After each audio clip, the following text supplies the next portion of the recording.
guys! Welcome back to our channel. This is Group J! Ngayon, tatalakayin natin ang 12 tables of laws in Rome.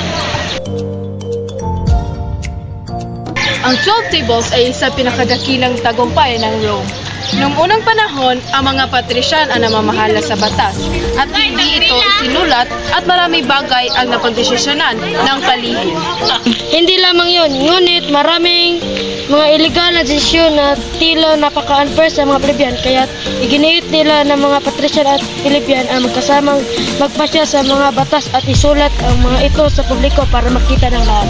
Ang 12 tables ay ang kauna-unahang nasusulat na batas sa Rome at naging ugat ng batas Roman. Sa loob ng isang siglo at kalahating nagkaroon ng higit na maraming karapatan ng plebyan. Noong 451 BCE, dahil mabisa ang kahilingan ng mga plebyan na sulat na ang batas na 12 lapidang tanso at inilagay sa rosta ng forum upang mabasa ng lahat. Narito ang 12 tables of laws in Rome. Protection of rights in preparation of court. Legal proceedings. Debt. Family law, Inheritance, guardianship. Ownership position. real estate, Criminal law. Public law. Funerals.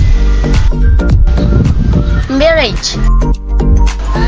slaves, Ang pagpapahalaga sa pamananito ay nagtutulong sa atin na malaman ang mga patas na batas na ginawa nila para sa lipunan. Nagawa nating masunod ang kanilang dakilang batas sa modernong panahon. as a student, magawa namin ipahayag at may pagkalala ito sa iba. Dahil ito ay isa pamana kung bakit ang may batas na patas at nasunod natin.